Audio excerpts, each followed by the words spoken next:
आज हम डिस्कस करेंगे क्लास 8 साइंस के नए सिलेबस का चैप्टर नंबर 12 जिसका नाम है how nature works in harmony. इस चैप्टर का कंटेंट एनसीईआरटी की नई book curiosity A text book of science के चैप्टर नंबर 12 से लिया गया है।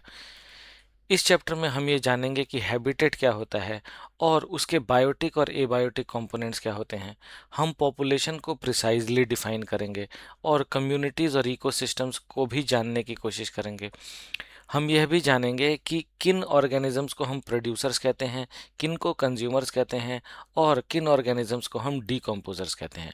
हम फूड चेन्स और फूड वेब्स के बारे में डिस्कशन करेंगे और डिफरेंट ट्रॉफिक लेवल्स को भी समझने की कोशिश करेंगे।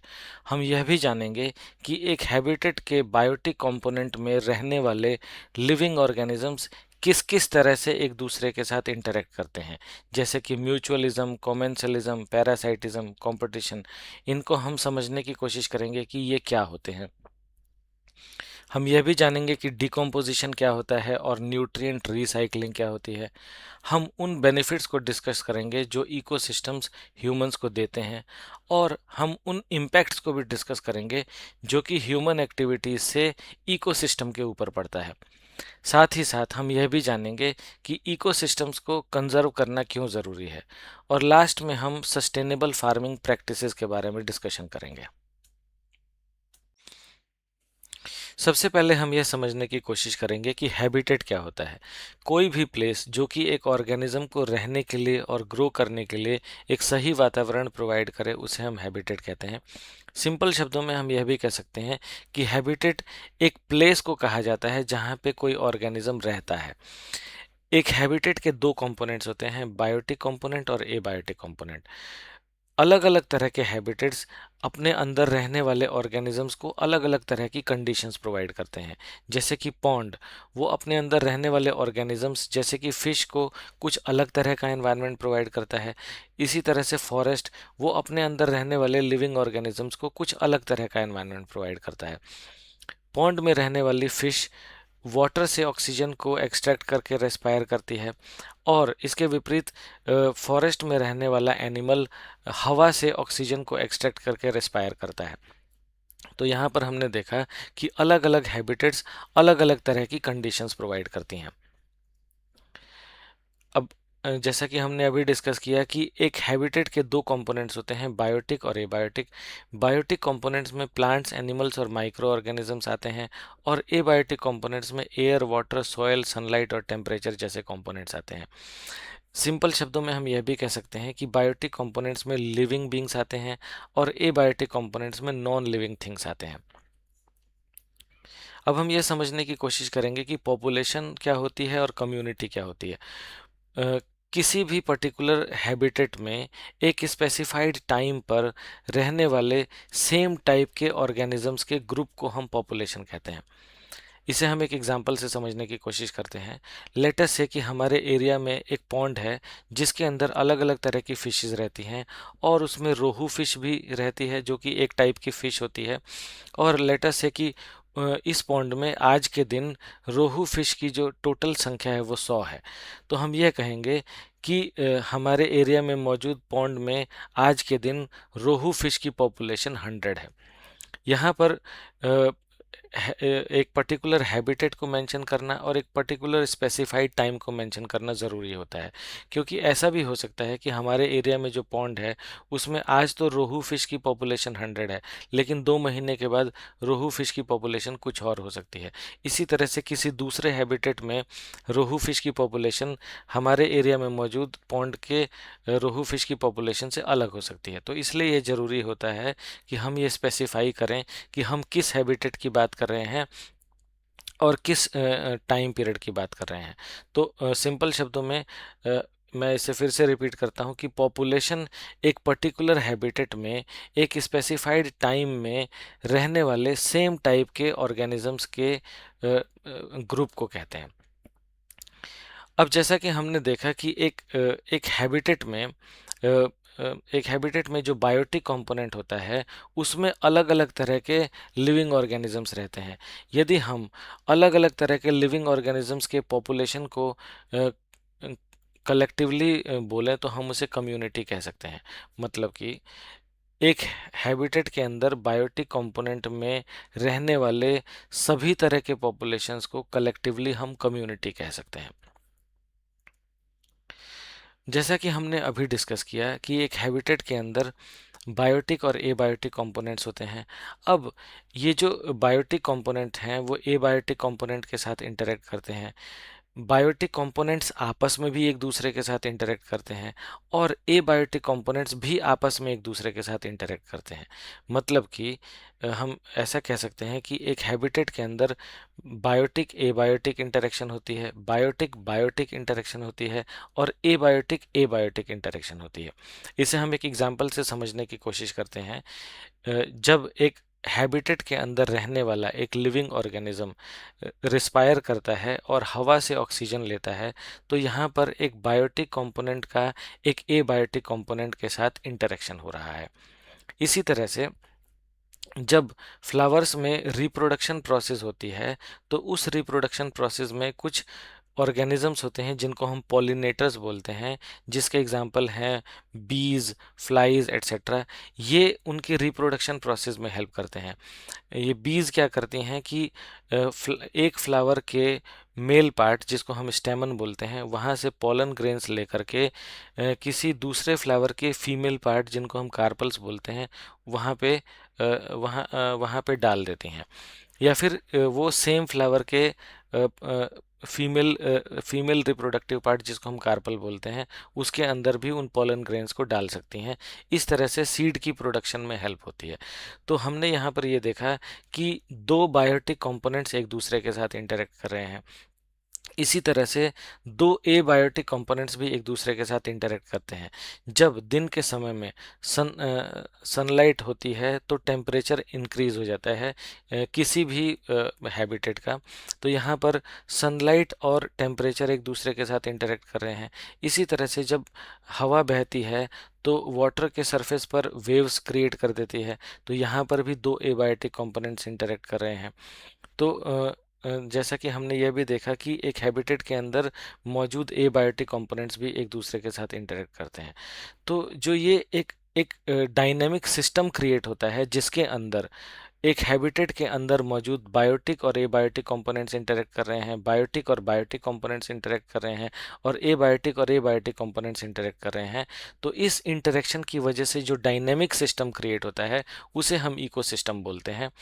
ये इकोसिस्टम दो तरह के होते हैं। एक को हम बोलते हैं टेरेस्ट्रियल इकोसिस्टम, जिसके एग्जांपल्स होते हैं फॉरेस्ट हो गया, फार्म्स हो गया, या फिर एक लार्ज बैनियन ट्री या मैंगो ट्री हो गया।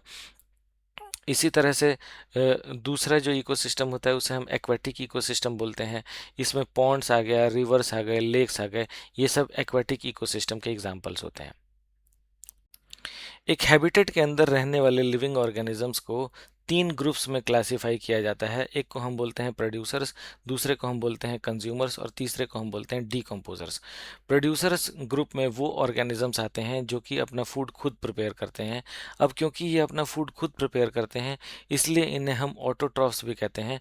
ऑटो का मतलब होता है सेल्फ और ट्रॉफ का मतलब होता है फूड, यानी कि वो ऑर्गेनिजम्स जो कि अपना फूड खुद प्रिपेयर करें उन्हें हम प्रोड्यूसर्स या ऑटोट्रॉफ्स कहते हैं। इस ग्रुप में आते हैं प्लांट्स और ट्रीज़। जैसा कि हम जानते हैं कि प्लांट्स और ट्रीज़ की लीव्स में क्लोरोफिल होता है। क्लोरोफिल की मदद से ये सनलाइट और कार्बन डाइऑक्साइड को एब्जॉर्ब करके अपना फूड खुद प्रिपेयर करते हैं।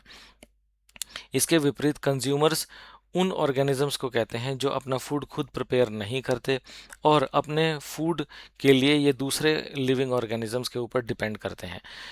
अब क्योंकि ये अपना फूड खुद प्रिपेयर नहीं करते और दूसरे के ऊपर डिपेंड करते हैं फूड को ऑब्टेन करने के लिए, इसलिए इन्हें हम हिट्रोट्रॉफ्स भी कहते हैं। हिट्रो का मतलब होता है अदर और ट्रॉफ का मतलब होता है फूड। कंज्यूमर्स या हिट्रोट्रॉफ्स ग्रुप में तीन तरह के ऑर्गेनिजम्स या एनिमल्स आते हैं। इन्हें हम कहते हैं हर्बीवोर्स, कार्निवोर्स और ओमनिवोर्स। हर्बीवोर्स वो एनिमल्स होते हैं जो कि प्लांट्स और प्लांट्स प्रोडक्ट्स को ही खाते हैं, जैसे कि रैबिट और डियर। इसके अलावा कार्निवोर्स वो एनिमल्स होते हैं जो कि दूसरे एनिमल्स को खाते हैं, जैसे कि फॉक्स और लेपर्ड। इसके विपरीत ओमनिवोर्स वो एनिमल्स होते हैं जो कि प्लांट्स और एनिमल्स दोनों को ही खाते हैं, जैसे कि क्रो, माइस या फिर ह्यूमंस। इन दोनों के अलावा जो तीसरा ग्रुप ऑफ ऑर्गेनिज्म होता है उसे हम डीकम्पोजर्स बोलते हैं। डीकम्पोजर्स ग्रुप में फंजाई और बैक्टीरिया आते हैं। फंजाई और बैक्टीरिया दूसरे डेड प्लांट्स और एनिमल्स के ऊपर ग्रो करते हैं और उनकी बॉडी में मौजूद कॉम्प्लेक्स सब्सटेंसेस को सिंपलर सब्सटेंसेस में ब्रेक डाउन कर देते हैं। ये सिंपलर सब्सटेंसेस न्यूट्रिएंट्स होते हैं।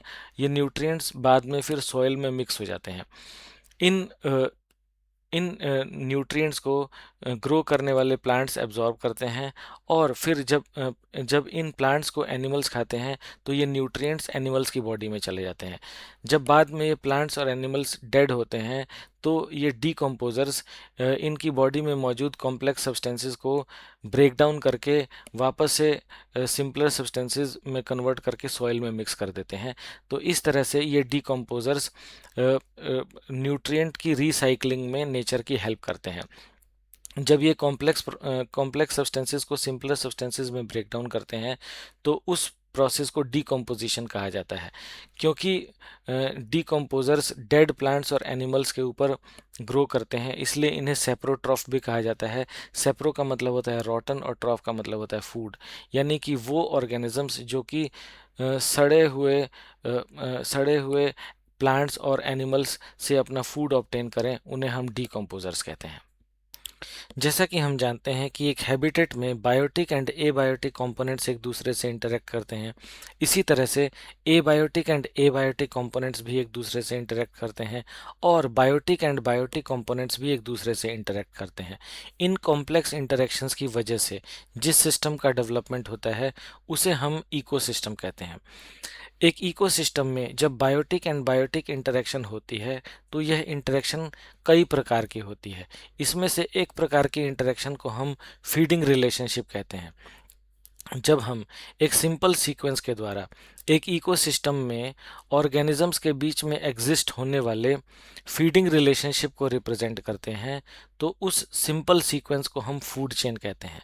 साधारण भाषा में हम यह भी कह सकते हैं कि जब हम एक सिंपल सीक्वेंस के द्वारा यह दर्शाते हैं कि एक इकोसिस्टम में कौन किसको खाता है तो उस सिंपल सीक्वेंस को हम फूड चेन कहते हैं।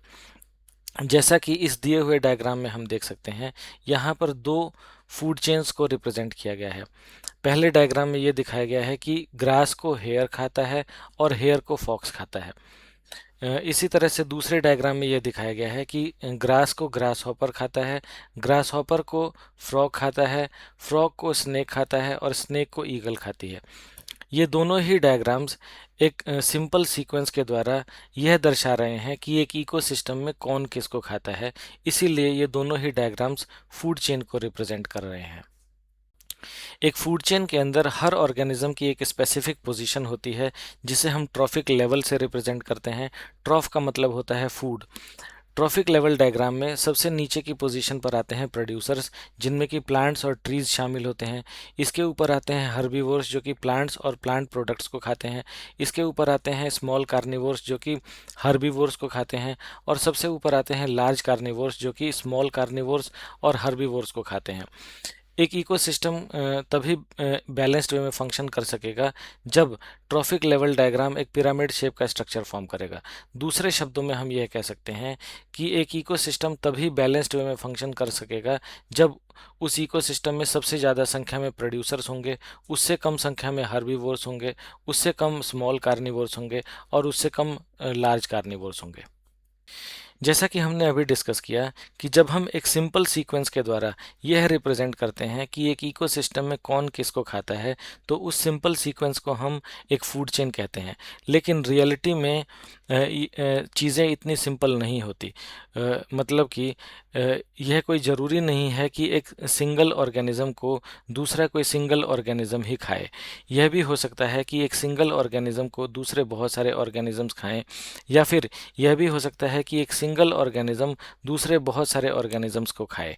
जैसा कि हम इस दिए हुए डायग्राम में देख सकते हैं कि ग्रास को केवल रैबिट ही नहीं खाता बल्कि माउस भी खाता है और ग्रास हॉपर भी खाता है। इसी तरह से माउस को केवल फॉक्स ही नहीं खाता, उसे हॉक भी खाता है और उसे स्नेक भी खाता है। इसी तरह से हम इस डायग्राम में यह भी देख सकते हैं कि स्नेक केवल माउस को ही नहीं खाता, बल्कि फ्रॉग को भी खाता है और बर्ड को भी खाता है। तो रियलिटी में हम यह देखते हैं कि एक इकोसिस्टम के अंदर एक सिंगल फूड चेन एग्जिस्ट नहीं करती, बल्कि मल्टीपल फूड चेन्स आपस में इंटरकनेक्टेड होती हैं। फूड चेन्स की इसी इंटरकनेक्शन की वजह से एक नेटवर्क का निर्माण होता है, जिसे हम फूड वेब कहते हैं। एक इकोसिस्टम इसीलिए एक बैलेंस्ड वे में फंक्शन कर पाता है, क्योंकि उसके अंदर फूड वेब होती है। यदि स्नेक केवल माउस को ही खाता होता अपनी फूड की रिक्वायरमेंट को फुलफिल करने के लिए, तो माउस के एब्सेंस में वो अपनी फूड की रिक्वायरमेंट को फुलफिल नहीं कर पाता।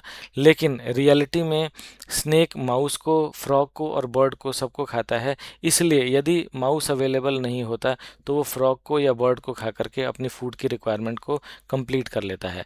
इसी वजह से एक इकोसिस्टम बैलेंस्ड वे में फंक्शन करता है। जैसा कि हमने डिस्कस किया था कि एक हैबिटेट के बायोटिक कंपोनेंट्स आपस में एक दूसरे से इंटरेक्ट करते हैं। इस इंटरेक्शन को हम बायोटिक बायोटिक इंटरेक्शन कहते हैं। फूड रिलेशनशिप भी एक बायोटिक बायोटिक इंटरेक्शन का ही प्रकार होता है, जिसे अभी हमने डिटेल में समझा।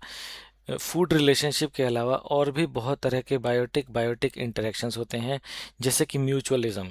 ये एक ऐसा इंटरेक्शन होता है जिसमें कि पार्टिसिपेट करने वाले दोनों ही ऑर्गेनिजम्स एक दूसरे से बेनिफिट ऑब्टेन करते हैं। जैसा कि हम इस दिए हुए डायग्राम में देख सकते हैं कि हनी बी, जो कि एक पॉलिनेटर होती है, वो फ्लावर को हेल्प करती है पॉलिनेशन में, यानी कि रिप्रोडक्शन में, और इसके परिणाम स्वरूप हनी बी को फ्लावर से नेक्टर प्राप्त होता है। इसके अलावा कॉमेंसलिज्म भी एक बायोटिक बायोटिक इंटरेक्शन का टाइप होता है। इस इंटरेक्शन में एक ऑर्गेनिज्म तो बेनिफिट ऑब्टेन करता है, परंतु दूसरा ऑर्गेनिज्म ना कोई बेनिफिट ऑब्टेन करता है और ना ही उसे कोई लॉस होता है। जैसा कि हम इस दिए हुए डायग्राम में देख सकते हैं कि जब एक ऑर्चिड एक ट्री की ब्रांच पर ग्रो करता है, तो ऑर्चिड तो उस ट्री की ब्रांच से न्यूट्रिशन ऑब्टेन करता है, लेकिन उस ट्री की ब्रांच को ना तो कोई बेनिफिट ऑब्टेन होता है और ना ही कोई लॉस होता है। इसके अलावा बायोटिक बायोटिक इंटरेक्शन का एक और प्रकार होता है जिसे हम पैरासाइटिज्म बोलते हैं। इस इंटरेक्शन में एक ऑर्गेनिज्म तो बेनिफिटेड होता है और दूसरे ऑर्गेनिज्म को इससे हार्म पहुंचता है।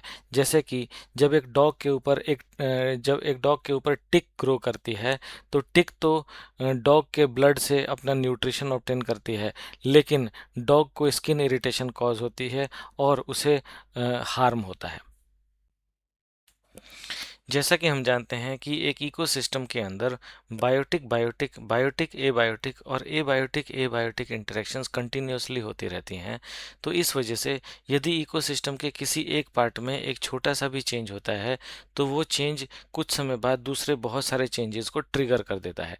जैसा कि हम इस दिए हुए डायग्राम में देख सकते हैं कि जब ह्यूमंस इंडस्ट्रियल वेस्ट को किसी वाटर बॉडी में डंप करते हैं, तो उस वेस्ट की डंपिंग की वजह से उस वाटर बॉडी में वाटर पोल्यूशन कॉज होता है, और वाटर पोल्यूशन की वजह से उस वाटर बॉडी के अंदर मौजूद प्लांट्स डेड हो जाते हैं। प्लांट्स के डेड होने की वजह से उस वाटर बॉडी के अंदर ऑक्सीजन की मात्रा कम हो जाती है। ऐसा इसलिए होता है क्योंकि प्लांट्स फोटोसिंथेसिस के दौरान ऑक्सीजन को रिलीज करते हैं। जब प्लांट्स खुद ही डेड हो जाते हैं तो उस वाटर बॉडी के अंदर ऑक्सीजन की सप्लाई कम हो जाती है। जब उस वाटर बॉडी के अंदर ऑक्सीजन की सप्लाई कम हो जाती है, तो उसके अंदर मौजूद फिशेस डेड हो जाती हैं, और फिशेस के डेड होने की वजह से इंसेक्ट्स की पॉपुलेशन बहुत बढ़ जाती है। ऐसा इसलिए होता है क्योंकि फिशेस इंसेक्ट्स के लार्वा को कंज्यूम करती हैं, और जब खुद ही फिशेस डेड हो गई तो इंसेक्ट्स के लार्वा को कंज्यूम करने वाला कोई नहीं बचा। इसकी वजह से इंसेक्ट्स की संख्या बहुत बढ़ जाती है। जब इंसेक्ट्स की संख्या बहुत बढ़ जाती है, तो नियर बाय फार्मलैंड्स में ये इंसेक्ट्स जाकर के क्रॉप्स को डिस्ट्रॉय करने लगते हैं। जब क्रॉप्स डिस्ट्रॉय होने लगते हैं तो फार्मर्स मजबूर हो जाते हैं कि वो सिंथेटिक पेस्टिसाइड्स का इस्तेमाल करें इन इंसेक्ट्स को किल करने के लिए। जब वो सिंथेटिक पेस्टिसाइड्स का इस्तेमाल करते हैं, तो इसकी वजह से दूसरे बहुत सारे एनवायरमेंटल इश्यूज क्रिएट होते हैं। तो जैसा कि हमने ये देखा कि ह्यूमन इंटरफेरेंस की वजह से इकोसिस्टम के अंदर बहुत सारे चेंजेस ट्रिगर हो गए एक छोटे से चेंज को इनिशिएट करने की वजह से। इसी तरह से 1980s के दौरान इंडिया से फ्रॉग लेग्स का एक्सपोर्ट बहुत बड़ी मात्रा में होता था, स्पेशली इंडियन बुल फ्रॉग का। जब फ्रॉग की हार्वेस्टिंग मेजर स्केल पर होने लगी तो इसकी वजह से वाटर बॉडीज़ में फ्रॉग की संख्या कम होने लगी। फ्रॉग की संख्या कम होने की वजह से इंसेक्ट्स की संख्या बहुत बढ़ने लगी, क्योंकि फ्रॉग्स इंसेक्ट्स के लार्वा को खाते हैं। जब फ्रॉग्स कम हो गए तो इंसेक्ट्स के लार्वा को खाने वाला कोई नहीं बचा, और इससे इंसेक्ट्स की पॉपुलेशन बहुत बढ़ गई। इंसेक्ट्स की पॉपुलेशन बढ़ने से नियर बाय फार्मलैंड्स में क्रॉप्स डिस्ट्रॉय होने लगे, जिसकी वजह से फार्मर्स मजबूर हो गए कि वो पेस्टिसाइड सिंथेटिक पेस्टिसाइड्स का इस्तेमाल करें। सिंथेटिक पेस्टिसाइड्स के इस्तेमाल की वजह से वाटर की क्वालिटी, सॉयल की क्वालिटी और एनवायरनमेंट की क्वालिटी काफ़ी डिटीरियोरेट होने लगे।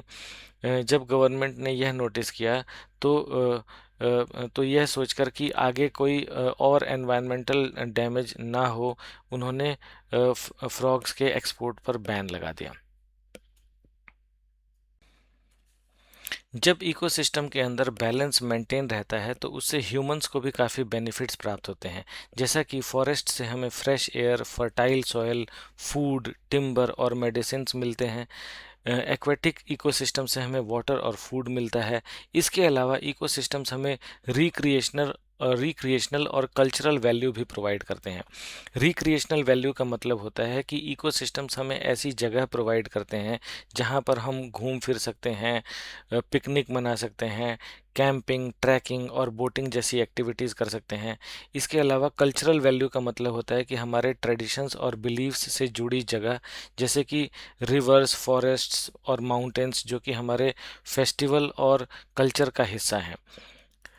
लेकिन बहुत सारी ह्यूमन एक्टिविटीज़ की वजह से इकोसिस्टम्स के बैलेंस को थ्रेट पहुंचता है, जैसे कि डिफॉरेस्टेशन, यानी कि रोड और घरों का निर्माण करने के लिए फॉरेस्ट्स को डिस्ट्रॉय करना।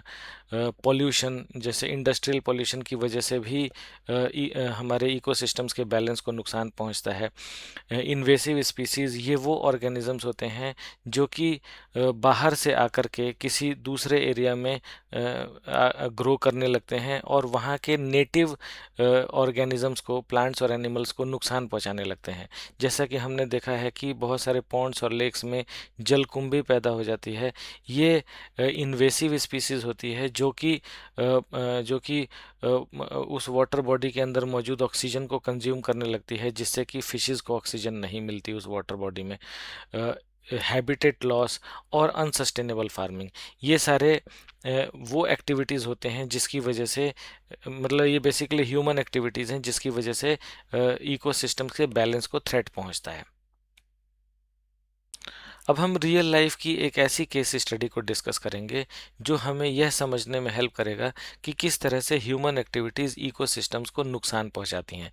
ह्यूमन एक्टिविटीज़ के द्वारा इकोसिस्टम्स को पहुंचाए जाने वाले नुकसान का एक जीता जागता उदाहरण है सुंदरबंस। सुंदरबंस इंडिया और बांग्लादेश के बीच उस जगह पर मौजूद हैं जहां पर गंगा और ब्रह्मपुत्र नदियां मिलती हैं। सुंदरबंस वर्ल्ड के लार्जेस्ट मैंग्रोव फॉरेस्ट्स हैं। यहाँ पर बहुत सारी एनिमल्स और प्लांट्स की स्पीसीज़ पाई जाती हैं, जिसमें से बहुत सी स्पीसीज़ एंडेंजर्ड स्पीसीज़ भी हैं। ये सुंदरबंस के अंदर मौजूद मैंग्रोव ट्रीज़ स्टॉर्म्स और फ्लड्स से हमारी रक्षा करते हैं, क्योंकि ये स्ट्रॉन्ग विंड्स और वेव्स को रोक देते हैं। इसके अलावा मैंग्रोव ट्रीज़ एटमॉस्फेयर से कार्बन डाइऑक्साइड को एब्जॉर्ब करते हैं और ऑक्सीजन को रिलीज़ करते हैं। इससे एयर भी प्योरीफाई होती है। सुंदरबंस की इम्पोर्टेंस को समझते हुए साल 1987 में यूनेस्को ने इसे वर्ल्ड हेरिटेज सेंटर डिक्लेयर किया था। लेकिन बहुत सारी ह्यूमन एक्टिविटीज़ के द्वारा आज सुंदरबंस को काफ़ी नुकसान पहुंच रहा है। फार्मिंग के लिए मैंग्रोव ट्रीज़ को काटा, फार्मिंग और फ्यूल वुड के लिए मैंग्रोव ट्रीज़ को बड़ी मात्रा में काटा जा रहा है, जिससे कि हैबिटेट लॉस हो रहा है। इसी तरह से इल्लीगल हंटिंग और फॉरेस्ट रिसोर्सेज के ओवरयूज़ की वजह से भी इन सुंदरबंस के फॉरेस्ट को नुकसान पहुंच रहा है। इंडस्ट्रियल पॉल्यूशन और सीवेज की वजह से भी सुंदरबंस के अंदर मौजूद वाटर बॉडीज़ पॉल्यूट हो रही हैं और इससे भी हैबिटेट का लॉस हो रहा है। इकोसिस्टम्स की इम्पोर्टेंस को समझते हुए आज ह्यूमंस ने बहुत सारे आर्टिफिशियल इकोसिस्टम्स का निर्माण किया है, जैसे कि fish ponds, farms, parks etcetera. यदि इन आर्टिफिशियल इकोसिस्टम्स को सही से डिज़ाइन किया जाए तो ये हमारी मदद करते हैं पॉल्यूशन को कम करने में, ये बायोडाइवर्सिटी को भी सपोर्ट करते हैं और रिक्रिएशन के लिए भी स्पेस प्रोवाइड करते हैं। लेकिन नेचुरल इकोसिस्टम्स के विपरीत आर्टिफिशियल इकोसिस्टम्स को ह्यूमन केयर और मेंटेनेंस की ज़रूरत पड़ती है। इकोसिस्टम्स के बैलेंस को मेंटेन रखने के लिए और एनवायरमेंटल हेल्थ को इम्प्रूव करने के लिए आज सस्टेनेबल फार्मिंग प्रैक्टिसेस को बढ़ावा दिया जा रहा है। इसके अंदर हम ऑर्गेनिक फार्मिंग, क्रॉप रोटेशन और नेचुरल पेस्ट कंट्रोल जैसे मेथड्स का इस्तेमाल करते हैं। तो इस चैप्टर में हमने यह डिस्कस किया कि हैबिटेट क्या होता है और हैबिटेट के डिफरेंट कंपोनेंट्स क्या होते हैं। हमने पॉपुलेशन को डिफाइन किया, कम्युनिटीज़ और इकोसिस्टम्स को समझा। हमने यह जाना कि किन ऑर्गेनिजम्स को प्रोड्यूसर्स कहते हैं, किन को कंज्यूमर्स और किन को डीकम्पोजर्स कहते हैं। हमने फूड चेन्स और फूड वेब्स को डिस्कस किया। हमने इकोसिस्टम्स के अंदर बायोटिक कंपोनेंट्स के बीच होने वाले इंटरेक्शंस को डिस्कस किया, जैसे कि म्यूचुअलिज्म, कमेंसलिज्म और पैरासाइटिज्म। हमने यह भी जाना कि किस तरह से डीकम्पोजर्स न्यूट्रिएंट्स को रिसाइकल करते हैं। हमने उन ह्यूमन एक्टिविटीज़ को डिस्कस किया जिससे कि इकोसिस्टम्स को नुकसान पहुंचता है। और लास्ट में हमने यह भी डिस्कस किया कि किस तरह से ह्यूमंस आर्टिफिशियल इकोसिस्टम्स का निर्माण करके और ऑर्गेनिक फार्मिंग प्रैक्टिसेस का इस्तेमाल करके एनवायरनमेंट की हेल्थ को इम्प्रूव कर सकते हैं। Thank you very much.